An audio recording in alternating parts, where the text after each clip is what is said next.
Chapter 51. Whoosh. The dark beast Ganon's body shuddered, barely containing the vastness of its power. The day darkened to night above it, as if the sun were dying. Every step it took was an earthquake, its tread heavier than any of the divine beasts. When it screamed at the heavens, the sound it produced wasn't even recognizable as a roar. It was too deep, too loud, too explosive, and sent out physical shockwaves that flattened the grass for kilometers around. It was like being near a volcano as it erupted. The gathered multitudes of the blood of the royal family were a crowd before the beast, and the light they gave off did not waver, but Ganon's hate was more towering by far. Its howl ended and the calamity lowered its head, staring at the blood of the goddess with golden eyes much, much larger than a person. Zelda stood at their head again, the bow of light still in her hands. She watched calmly as the calamity reconstituted itself. A knowledge deeper and wider than a single person could contain sparked perspective in her ear, though this was particularly terrible, as Ganon's forms went. It was not new, not really. It was more of a logical conclusion of the arc that Ganon had started in the distant past. Threatening, yes. Destructive, certainly. If it was not stopped here, then it would shake the entire world to ruin, making the events of 100 years ago seem small in comparison. But it was not new. It was not beyond her understanding. She felt very little fear. Ganon exhaled, and she was buffeted by the gale of its breath, hot and acrid and smelling of malice. Her skin burned, if not for the protection of Hylia's power, her family's power. She most likely would have been suffering much more than a general irritation. Its very body was corrosive. It aided the world simply by existing. Its eyes picked her out of the crowd. Oh, yes, it could see her. Could see as she glared back at it. Let it see, then. Let us see that breaking a projection or leaving discarded weapons on ruined ground was not the same thing as breaking the indomitable spirit of the courageous. She reached out with her thoughts. Distance was nothing. It was so easy, now, to reach across the plains of Hyrule, to the Necluda Range and to Death Mountain and the cliffs of the Gerudo Desert and the southern end of the Heber snowfields. To touch the hearts that waited there, that had been waiting for so very, very long. To speak this single word. Now. Thurg laughed from atop Death Mountain, slapping his broad stomach as Varudonia's targeting laser settled on Ganon's flank. It wasn't much of an adjustment, was it? And really, who could miss a target that big in the first place? The ghost fires danced around him, echoing his mirth. Nah. He thought of Link, and Zelda, and Paya, and Yunobo. Of a land that was not plagued by calamity. Of a land where children could grow safely and strong, without living in the shadow of their parents' failures. Hold on, everybody, he said. Help is on the way. He spread his feet, lowered his arms to his sides, breathed deep though he didn't need to breathe, opened his eyes, bent, thrust forward his fists. Open wide. Ganon? Urbosa did not laugh atop Fawn Aboris. Her eyes remained locked not on Ganon, but on the distant glow that was spread before the beast. She could not reach that far, though in that moment she might have. Are you with her now? I wonder. Fighting with her. Watching over her. She let herself sigh. No one was watching. Of course you are. I suspect you have been all along. I'm sorry that I couldn't protect her in your place. I'm sorry for so much. Now. She smiled her destroyer smile. Well, we'll talk it out soon. I'll be with you as soon as I've had vengeance. For both of us. She held her hand up, snapped her fingers. Rivali took no time for sentimental reflection. He still smarted from how firmly Ganon had struck his physical projection. It wasn't as bad as dying had been, of course, and even if it were he could have easily withstood it, but it rankled. Not enough to have died at some ancient, mindless monstrosity's hands, but to have participated in a battle simply to buy time for a too important girl to remember things she should have never forgotten. That was almost arbitrarily inglorious. So really, he just wanted to fire, to lay pain on Ganon equal to what Ganon had laid on him. He knew it had to be simultaneous. He, certainly, wouldn't be the one to fire out of order. But it worried him. If he was so tempted, how much must the other champions have been? Not everyone was so patient, so doggedly reliable, as himself. Now. Oh, there. See? Patience rewarded. He didn't have to adjust far meadow. His aim, of course, was perfect. He said nothing. Artistry, after all, spoke for itself. He held out one wing. Mifra had stood a lonely vigil for 100 years, even bound, eyes always turned toward Hyrule Castle. Freedom had not changed that vigil. Not even the battle itself had done so. She was always free with her tears. She was free with them now. She had felt it 3 days after forcing the Calamity back into Hyrule Castle, when Link's heart had stopped. She had not screamed. He had kept fighting past that point, never faltering, never missing a beat in the rhythm of his battle, as if he hadn't even noticed. That was when her imprisonment had truly become her vigil, and ever since, she had not lifted her eyes from him. As his body had worn away, she watched. As his soul fought on and forgot the heartbreak that would drag him into true oblivion, she watched. As his battle had ended, still she watched. And she watched him now as his connection to the world grew thinner and thinner. If she had been there with him, all of her healing magic would have been useless. Even if Zelda had leveraged it, Hylia's power through the language of Memphis could not have restored his body. He would still have slipped closer and closer to true death with every moment. "Please," she said to him, even though he could not hear. "Please get up. We still need you. Please. I've broken so many promises. We've all broken so many promises. Please let us help you. Please be all right. Please." She watched. He did not rise. "Please. You promised." Now. She drew herself up, turned her eyes, for the first time in a long time, toward Ganon. "If I can keep no other promise to you, then I will keep this one. We will not fail." She thrust out her hands. The dark beast inhaled, and locks of Zelda's hair were pulled forward by the wind, though she remained anchored.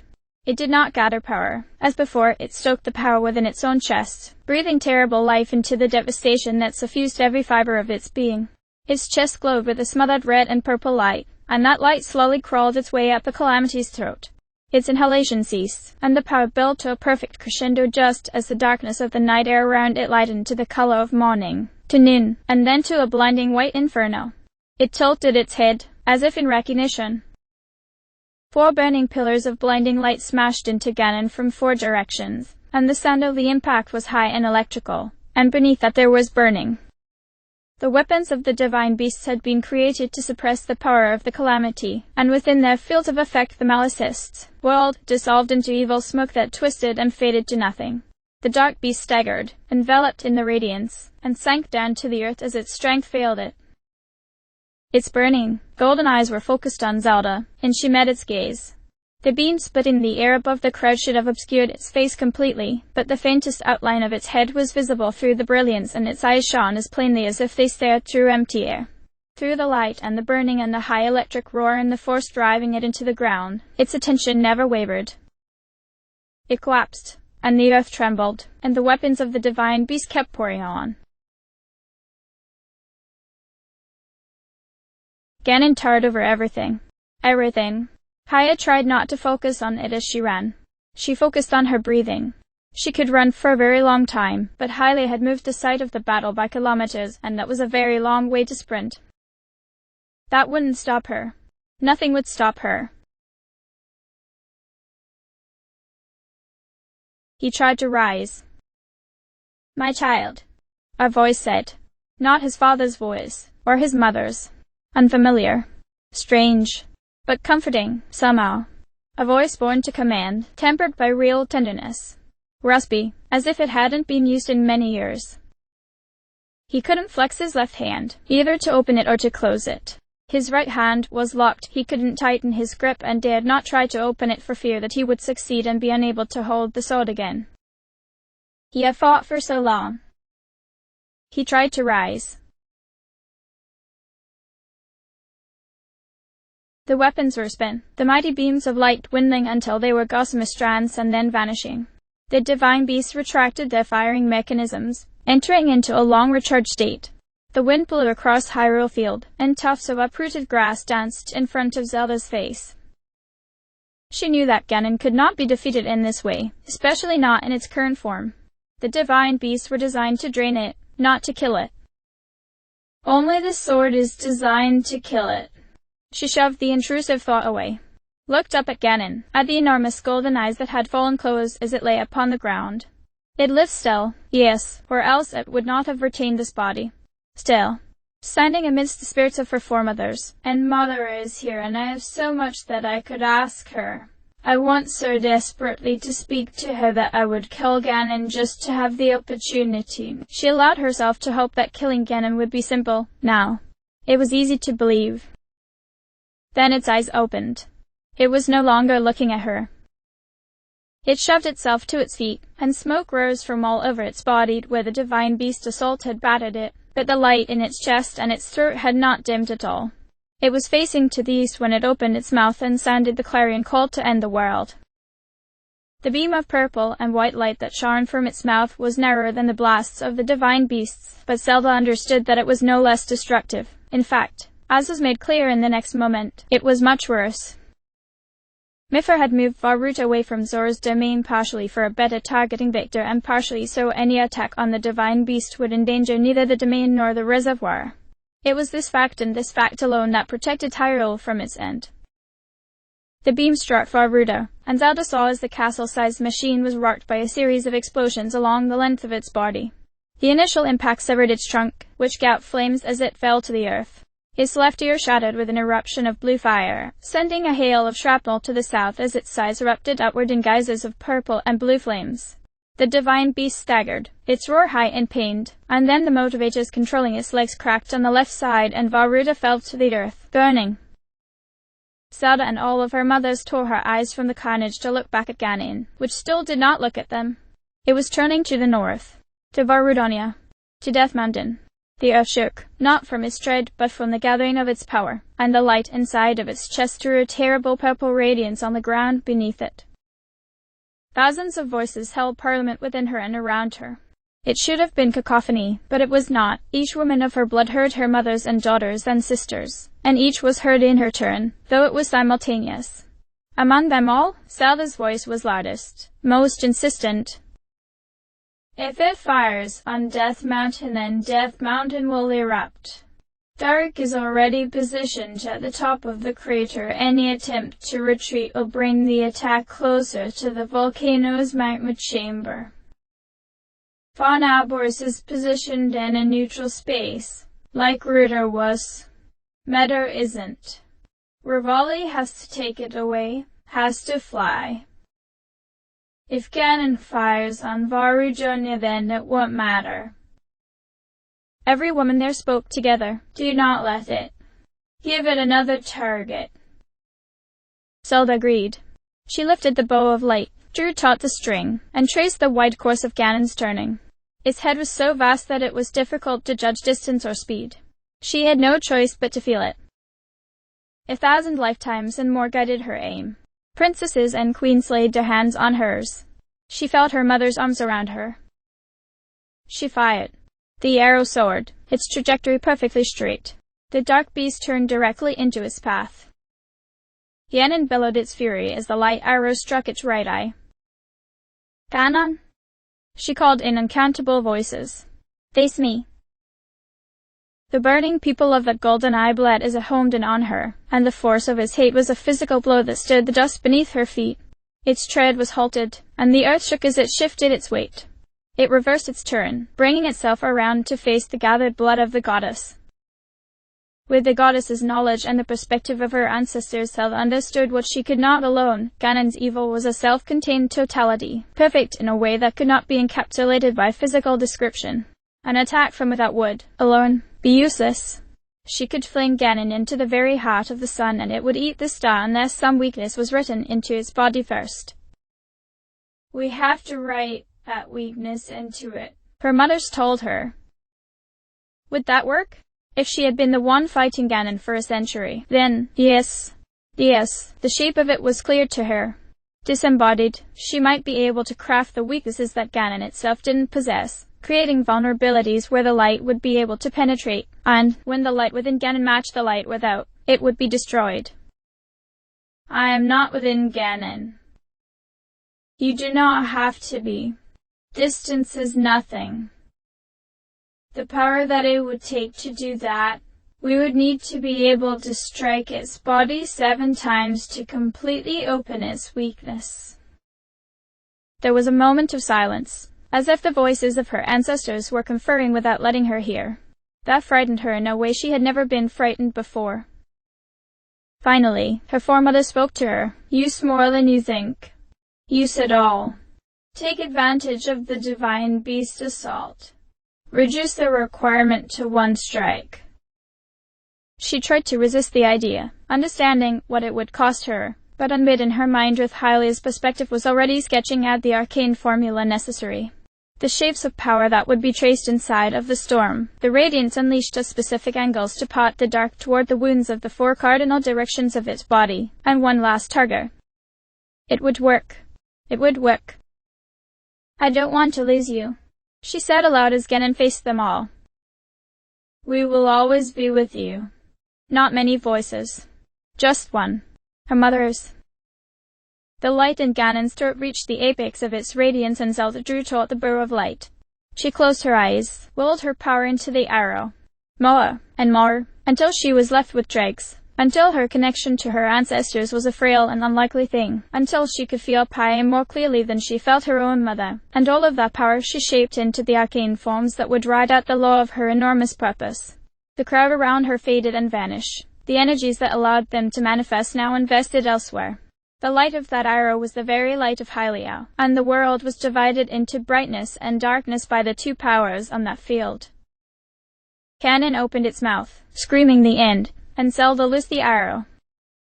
The arrow struck the ray of Ganon's power, and punctured it, punching through it as if it weren't there, shattering it like glass. The arrow flew unimpeded, making no sound as it soared through the air and then disappeared down Ganon's throat. The calamity closed its mouth, looked to Zelda, who now stood alone in the field. She stared back. It made a sound, almost inquisitive. A sun blossomed in its abdomen. Then the power exploded. Magic circles of golden light connected by glowing chains sprouted all over Ganon's body and then erupted into burning pillars of plasma, and Ganon's roar became a choked scream as holy power rocked its entire body. It did not fall. Ganon would never allow itself to fall in the critical moment. It attacked, spewing death from its mouth, but its legs gave out and it poured death directly into the ground. That destruction spread through the earth, and the spreading heat created an enormous updraft. Zelda unfurled her paraglider, and the wind lifted her. She soared up, higher than the castle, higher than the calamity, and she saw as the dark beast's body was split open by the power she had unleashed inside of it. Its back opened along the line of its spine, and inside of it there bristled a field of glowing, staring, hateful eyes, all focused on her. There, the seat of Ganon, the very heart of its awareness, hidden by the storm, shielded by the body of the dark beast. She folded her paraglider, and as she began to fall she drew the bow of light, pulled taut the string, aimed directly into the cluster of eyes that glared at her for her defiance. She loosed the arrow, and unfurled her paraglider again just as it struck home. You have fought longer than any of us. Than all of us. You have earned your rest. He did not know the voice, he did not care what it was saying. He tried to move and couldn't command even the least part of himself. When he had been very young, he had had dreams in which he could feel his body but was trapped within it, unable even to breathe by his own command. This was like that. But you cannot rest yet. The sea of eyes within Ganon boiled and then exploded. Malice and fire ejected into the atmosphere in every direction as the dark beast's body burned and dissolved. It tried to stay standing and failed, its legs giving out under it even as it tried desperately to regain its footing. Zelda landed in front of it. Ganon collapsed in full, staring at her, unblinking, uncomprehending. Zelda reached within herself. Ganon's body dissolved, flesh once more becoming the burning cloud of the storm of the malice, and the calamity swirled in the air as a formless hatred. There were 2 powers that Zelda carried, the power of her blood, the power that had founded Hyrule, the power that she had used in her battle with Ganon, was the power that Ganon so hated. It had prevailed against the Blights, and against the Yiga, and with the help of every ally she could gather it had prevailed against Ganon itself. but it was a lesser power by far. She reached now for the strength she had kept hidden beneath her own amnesia, which Hyla had only whispered of, which her blood had guarded for so long against a world that might misuse it. Against Ganon. The very engine of creation was hers to call upon, only in the final moment. The moment had arrived. She lay her hands on the power of gold, and the cosmos shifted, sitting up in anticipation of the heart that would soon command it.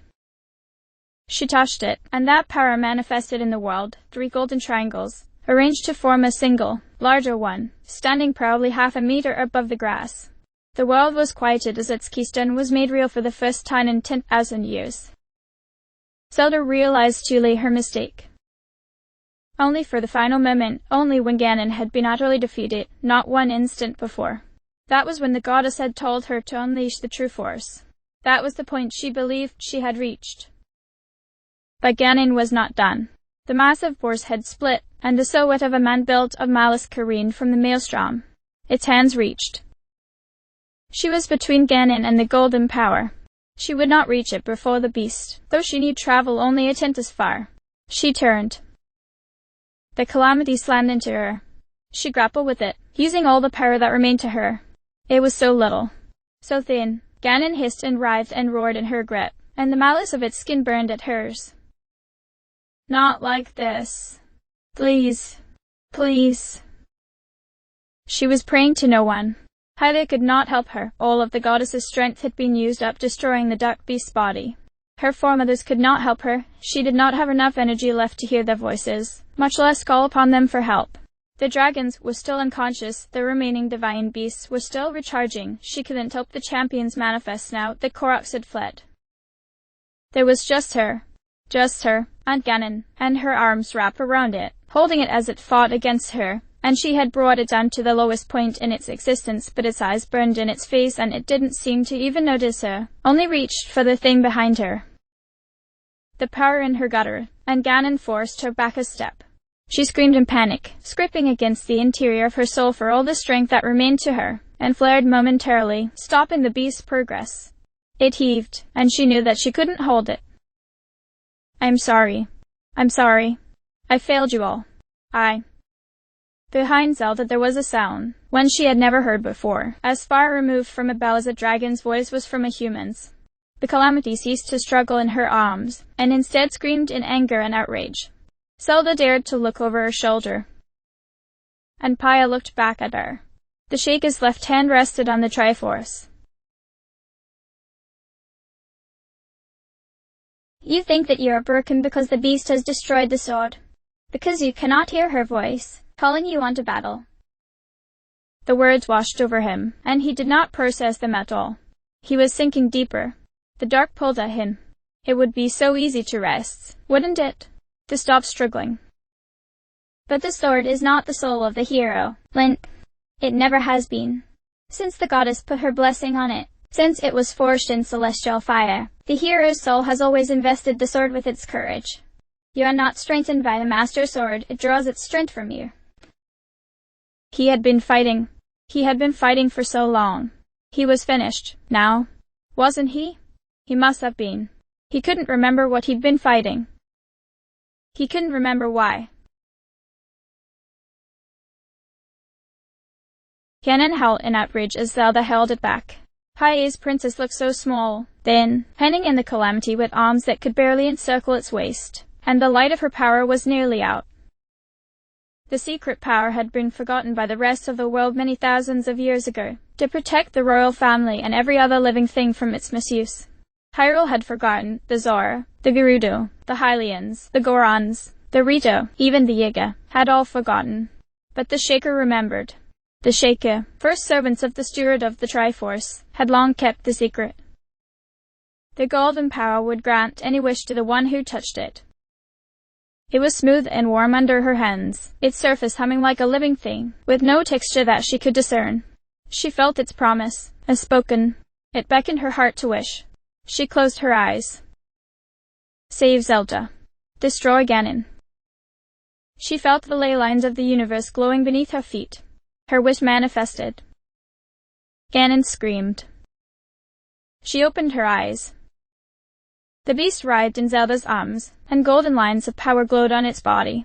That gold spread like cracks in the frame of the malice, fissures that would bring perfect obliteration, and they spread, and spread, and they stopped. And as Paya watched, as Zelda's power guttered once more, the malice ate the gold, and Ganon's power exploded around it like a flare. No, that's impossible. Did my wish not register? What did I do wrong? The stronger the heart that makes the wish, Ganon said, and its voice came up from within the earth, and it was looking at her, not at Zelda or even at the Triforce, but at her. The mightier the expression of that wish. And your heart. It stopped, shrieking with laughter. Your heart cannot destroy me. No one can. The air around her ripped as if the world was being torn asunder. She looked up. The ghost fires were burning. Mipha's hand was laid on hers, then Urbosa's, Rivali's wing, and Dark's palm covered them all. Champions. Her own voice, rallying the dead. The five stood together, the living champion and her predecessors, and the Triforce flared with the strength of their hearts. Together, they wished. Destroy Ganon. A flash of light. A flare of brilliance. Ganon's scream, etched out in golden lines of power across its skin. And then its laughter. The burning of its power. You have to get up. One last time, my child. You have to fight. There was nothing left of him. There had never been anything of him. He was dead. He realized. He had spent so long trying not to realize that. Now that the truth was on him, it was comforting. Link. Was that so wrong? To accept death? Was that not the privilege of the dead, even to those who denied the dying? He had fought. Hadn't he fought? He had fought. He had fought for someone. He was forgetting. Why was he trying so desperately not to forget? Why was she so sad? Who was it that he felt across time, as if he had never been parted from her? Zelda needs you. Zelda. He opened his eyes. Behind her the Triforce rang, and within her the power was going out, and there was nothing left of her, and every second, Ganon was growing stronger. She had reduced him from a nation-devouring inferno to the barest cinders, and now those cinders were regaining their ferocity with every passing moment. She would lose. The champions, and some remote, quiet part of her was so happy that Paya was counted in that number, wished. And their wish was not enough. No one's wish could be. It was impossible. There was nothing they could do, unless the cinders went out. She was holding back the calamity, but when it took a step forward she couldn't forestall its progress. She pushed back with all of her strength, but now that strength was almost entirely physical. It took another step. It thundered laughter as she shoved back against it, forcing it back a step. She was counting down the seconds until the end of everything. Another wish behind her. Another wave poured into Ganon. It staggered back another step, but it no longer voiced its pain. If they wished for my strength to return, that would not be enough either. By some trick Ganon would gain advantage. I don't know how, but I know that it would. Could they wish to destroy the Triforce? Would that be any different, leaving us without the means to kill the calamity?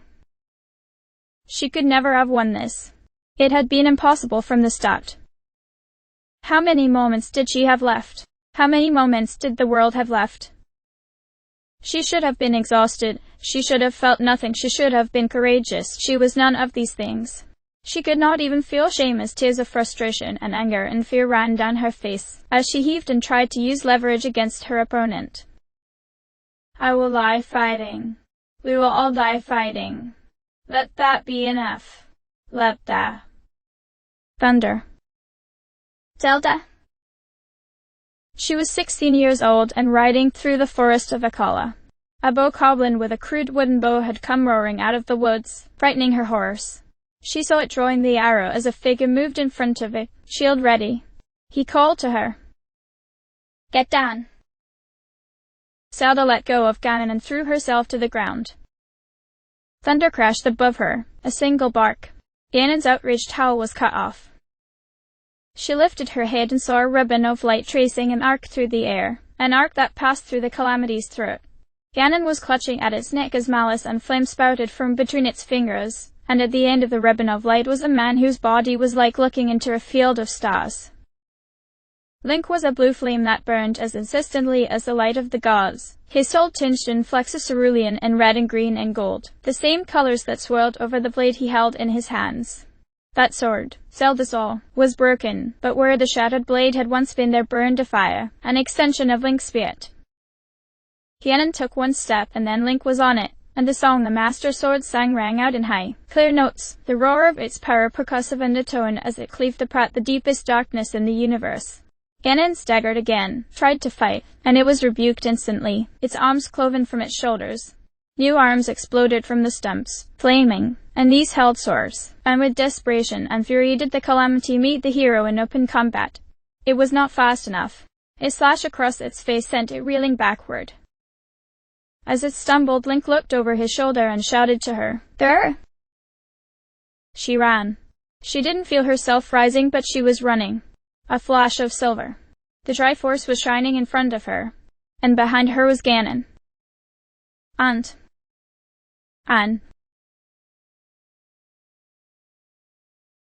the vastness of that dark place where souls communed was more pronounced now.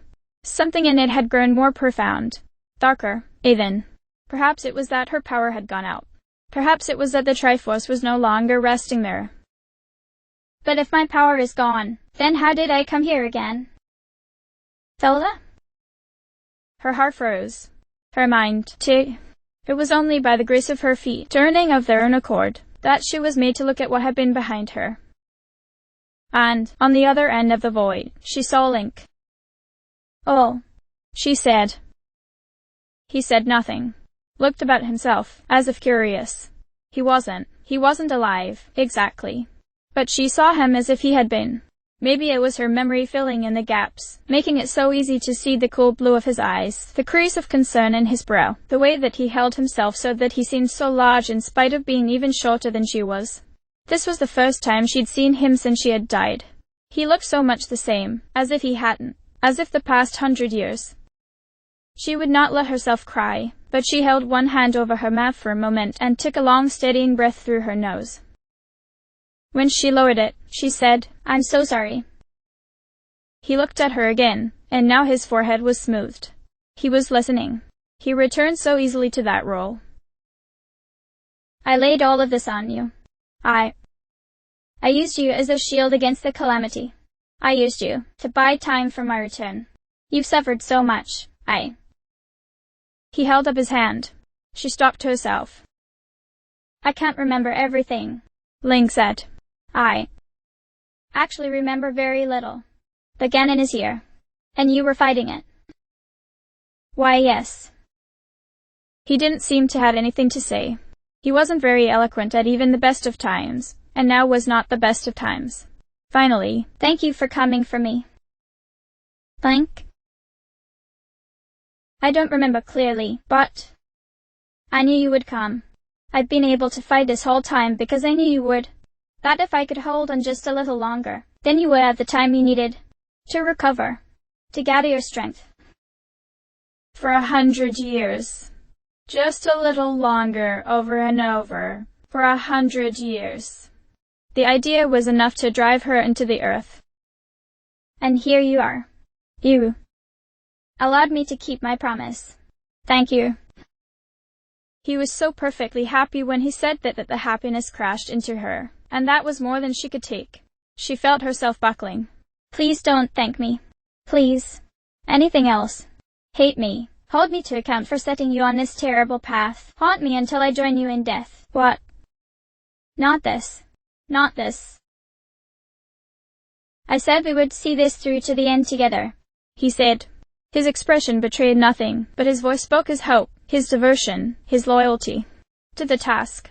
To the kingdom. To her. "Now we will. If I can see you safe. If I can see you looking out over a world free of Ganon. Then I will have no regrets." She had to fight for the words. "How can you promise such things? How can you suffer as you have, and then be willing to suffer all over again? How can you expect me to continue without you? How can you do it?" At the last question, he smiled. "For you," he said. His hands flexed, as if gripping a sword that wasn't there. A shape manifested beside him, a young woman with metallic skin, whose steel-like hair fell down to her shoulders and beyond to form a protective mantle. There was a horizontal fracture along her diaphragm, which glowed with the same blue star glow as Link's soul. Fi hovered over him like a protective shadow in that fast place, and her eyes met Zelda's, and something in those eyes was achingly familiar. Link turned back to his war. Fi followed him. The darkness fell away. The Master Sword roared as steel clashed on steel and Pyre ran past her at full tilt and Zelda scrambled toward the Triforce. She felt Pyre's determination, like iron turned to steel, through the thin link that ran between them. There was no strength left in her legs. She stumbled as she ran, tried desperately not to fall, and had to scramble at the ground with her hands so that she stayed even halfway upright. Ganon bellowed behind her. The Master Sword was still singing the song of the hero, and the sound of it clashing with Ganon's swords and Ganon's flesh drowned out the Calamity's voice. Like water, Pyre's voice echoed in her mind, and she knew that her attendant had joined the fight. She looked back, just for an instant. Ganon's left arm was missing, its right raised to strike from on high. Its eyes were huge and wild, and she realized that besides its eyes it didn't really have a face, just the outline of one, like its body was the outline of a man's. Link was in front of it, the glittering arc of the Master Sword carving canyons into Ganon's torso, and Pyre was beside him, her right fist striking a blow against the Calamity's throat, fighting with her bare hands against the end of the world. Zelda looked away, and she was running. Pyre's breathing was in her ear and she could hear Link's exhalations with every blow, and Ganon bellowed and steel hacked into bare, open flesh. The Triforce loomed in front of her, but it never seemed to draw closer, as if the act of running wasn't real. "He died for me. She'll die for me, too. I can't let this be for nothing. I can't." The gold was before her. She reached out, taking her connection with Pyre, the last shred of her power in the world. She was alone in her mind, but she had the golden thread in her hand, like a spark. She fanned it into a conflagration, poured herself into it, called out to the Parliament. Link was behind her. Pyre was behind her. Ganon was behind her, reaching, screaming, hungering.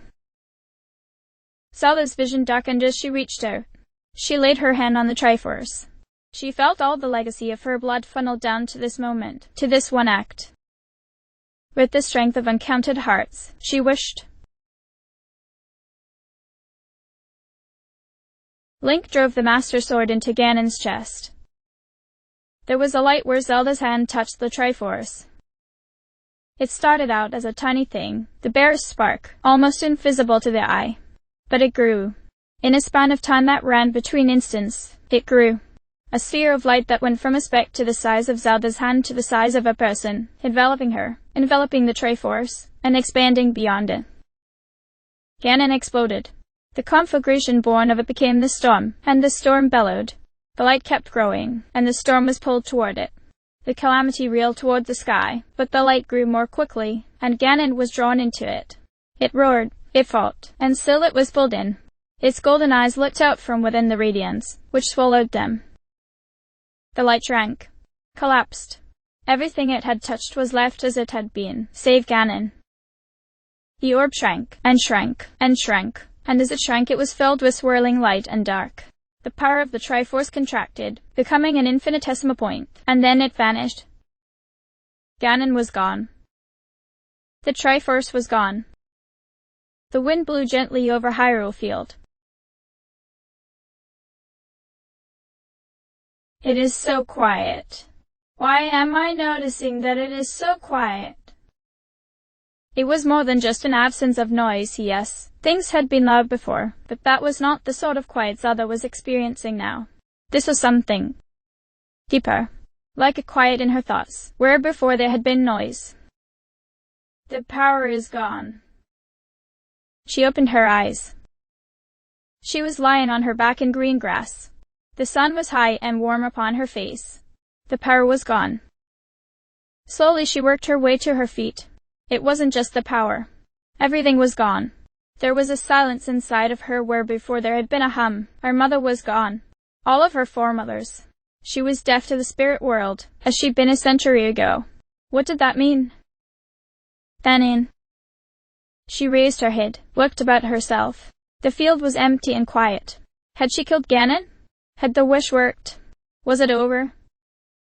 To the south she saw the ghost fires. As she looked, they resolved themselves into 4 familiar shapes. Mitha, Daruk, Herbosel, and Rivali hovered in a loose circle some distance above the ground, as if standing vigil over something. Or someone. She saw a flash of silver hair. The 4 champions all looked up simultaneously, as if noticing her together. She was not close enough to read their expressions, but something about them seemed warm and sad. They bowed their heads to her, and then they were gone, their duties fulfilled, as if the ghost fires had never hovered in the air at all. Zelda swayed on her feet. It was all happening too fast. She hadn't been able to say goodbye to them.